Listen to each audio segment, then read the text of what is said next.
C'è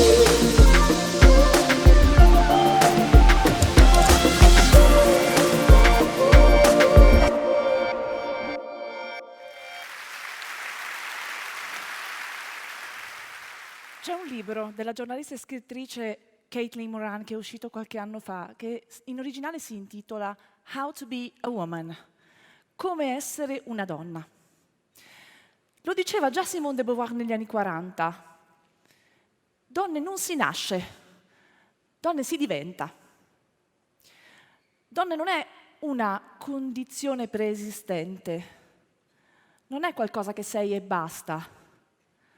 Donna è un processo con degli step, quasi tutti obbligatori. Donna, prima ancora che un cosa, è un come. Fra le tante cose difficili che si possono fare essendo una donna, quella che sto facendo io in questo momento è una delle più difficili in assoluto. Parlare per 10-12 minuti senza essere interrotta, preferibilmente da un uomo, è una specie di evento eccezionale.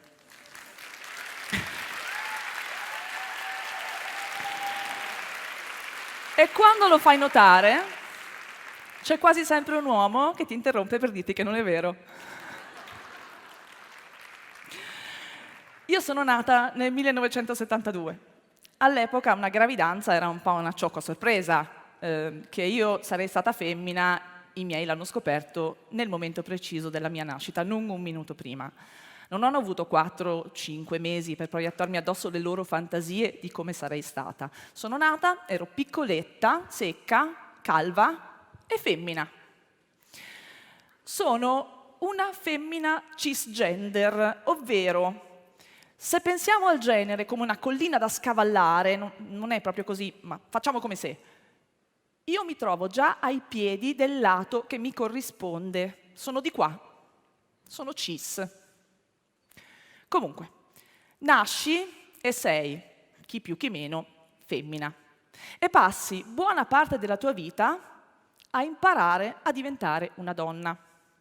È un processo di addizione e sottrazione, per lo più di sottrazione, perché per essere una donna con la D maiuscola, come cantava Carmen Consoli, bisogna imparare a togliere, essere meno rumorose, meno disordinate, meno esuberanti, meno disinvolte.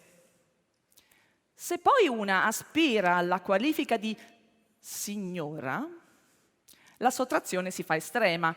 La signora, la vera signora, è elegante e l'eleganza è minimalismo, asciuttezza, rinuncia. Essere donna significa anche e soprattutto imparare a occupare meno spazio nel mondo. La magrezza non è associata alla bellezza per questioni di salute, come si racconta nei grassofobici. Lasciate perdere. A parte che della salute altrui alla gente non frega assolutamente nulla. Il problema è la percezione del corpo femminile come qualcosa che ha soprattutto la funzione di essere guardata. E quando quello sguardo non trova appagamento, allora quel corpo deve essere nascosto. Siamo passati da non permetterai che una strega viva, che tutto sommato aveva una sua maestosità, con grandissima scioltezza a non permetterai che una donna grassa si metta uno scamiciato. Più magre, più belle e più curate sono gli unici più che ci siano veramente concessi. La cosa che ti viene martellata nel cervello quando sei una ragazza è che a nessuno importa cosa pensi. Il pensiero delle ragazze è sempre trascurabile, è irrilevante. A nessuno importa davvero cosa pensano, vogliono e desiderano le ragazze. Anzi, quando le ragazze prendono la parola, vengono aggredite. Pensate a Greta, pensate a Malala e ricordatevi che Malala è una che è sopravvissuta a uno che le ha sparato in testa. Intendiamoci, per le ragazze ci si preoccupa tantissimo. Ci si preoccupa di cosa indossano, di come parlano, di cosa mangiano, di chi frequentano. Ci si preoccupa di dire loro che devono stare attente, che non devono uscire la notte da sole, che devono scegliere con cura le persone da frequentare. Intorno alle ragazze si costruisce un muro solidissimo di piccole e grandi limitazioni della libertà personale. Perché là fuori è un brutto mondo. L'unica cosa di cui non ci si preoccupa è fare in modo che i ragazzi non siano il brutto mondo delle ragazze.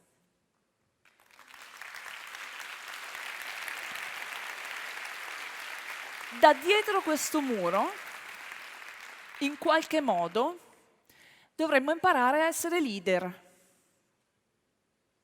E se non ci riusciamo, se lasciamo la leadership ai maschi, ci viene detto che è colpa nostra, che non ci proponiamo, che non siamo coraggiose, che non vogliamo emergere, che preferiamo restare nell'ombra. È qui che entra il femminismo. In realtà entra anche in altri lati dell'esistenza, perché non c'è lato davvero in cui il femminismo non possa entrare e riscrivere, ribaltare e ricostruire tutto. Il femminismo, per chi si fosse perso le puntate precedenti, nasce più o meno alla fine del Settecento, con il pamphlet di Mary Wollstonecraft che si intitolava A Vindication of the Rights of Woman.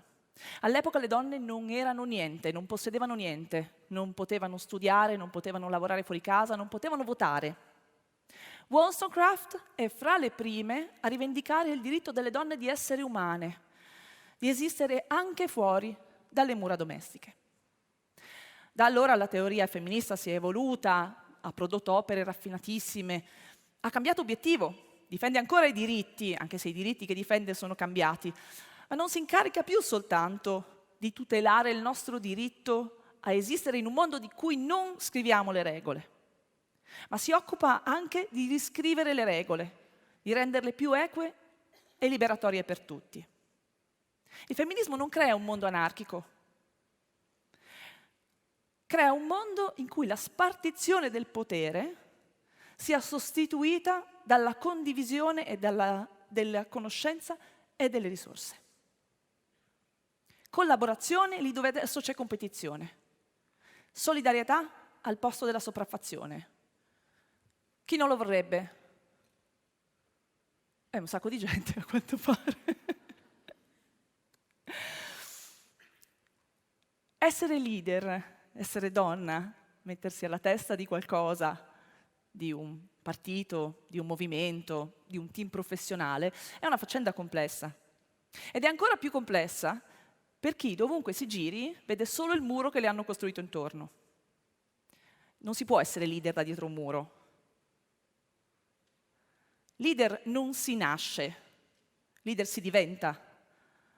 La leadership è fatta di responsabilità, capacità di rischiare e di assumersi il peso del rischio, polso, coraggio e tenuta.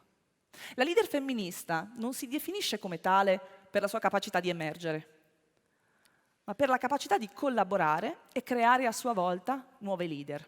Il femminismo non è occupazione degli spazi, è moltiplicazione degli spazi, delle voci, dei punti di vista. Man mano che si sale sulla scala del prestigio, lo dicono le statistiche, i maschi sono sempre di più. Tutte le caratteristiche che ho elencato come tratti distintivi della buona leader vengono spazzati via davanti alla leadership così come la conosciamo, che è competitiva, verticistica, mai un dubbio, un uomo solo al comando come Acab sulla tolda del Pequod. Ci ricordiamo tutti che fine ha fatto Acab con tutto il Pequod, vero?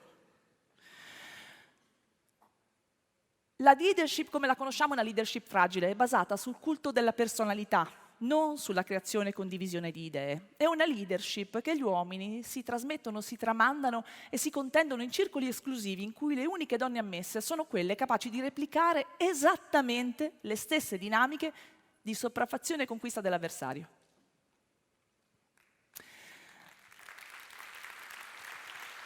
Succede in tutti gli ambienti lavorativi. Più si sale, più soldi ci sono, più è difficile per una donna farsi spazio in una società che predilige l'aggressività e la sicurezza di sé anche quando non è sostenuta da capacità adeguate. Certo, anche le femmine sanno essere tremende, anzi, la formula giusta è le donne sono le peggiori nemiche le une delle altre, perché prima ti insegnano che nella vita fanno strada solo quelli che l'affrontano con cattiveria. Poi ti puniscono, perché una donna non si comporta così. Una donna con la D maiuscola è gentile, comprensiva, premurosa, accogliente. Quello che in un uomo è normale, è temperamento e carattere, in una donna è essere stronza. Anzi, stronza con la S maiuscola.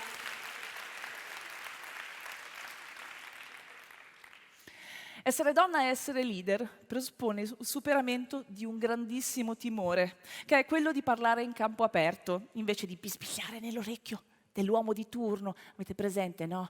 La grande donna dietro il grande uomo. A questo proposito vorrei raccontarvi un aneddoto. Sono almeno un paio d'anni che mi trovo a parlare di femminismo e questioni di genere in situazioni pubbliche, a volte anche molto pubbliche. È successo dopo che con il mio gruppo di discussione femminista abbiamo lanciato la campagna Quella volta che si è occupata di aprire il discorso sulle molestie sessuali in Italia, partendo dalla rete. Io mi sono incaricata di andare a parlarne, quindi sui giornali, in radio, in televisione, dovunque ce ne fosse necessità. È un lavoro impegnativo, perché bisogna tenere molto l'occhio sulla palla e non farsi distrarre. Perché quando sei femminista in pubblico, la gente pretende che tu salti come una foca ammaestrata quando ti tira le sardine, al grido di «Dove sono le femministe?» Perché delle donne abbiamo un'idea subalterna. O dicono quello che vuoi tu, oppure non sono degne delle qualifiche che si sono meritate. Per fare tutto questo ho dovuto superare alcune grandi paure. La prima era la paura di dire stupidaggini in pubblico. La seconda era la paura di presentarmi come femminista senza essere stata accreditata da altre femministe. La terza era che la gente potesse pensare che avevo ragione e quindi decidesse di darmi credito, il che mi avrebbe posto nella posizione di essere un riferimento per gli altri, che è una posizione di grande responsabilità.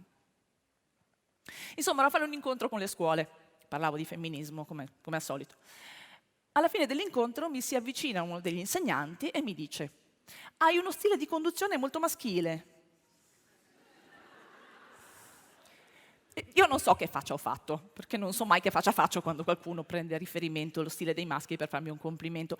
E siccome sono una donna e sono stata educata a essere gentile, non me lo volevo mangiare e risputare lì sul momento. Anche avevo capito che lui voleva essere gentile con me. Insomma, la morale della favola è questa. Passi tutta la tua vita, o buona parte della tua vita, a imparare a essere una donna, ma al lato pratico quello che conta quando vai là fuori nel mondo è somigliare il più possibile a un uomo.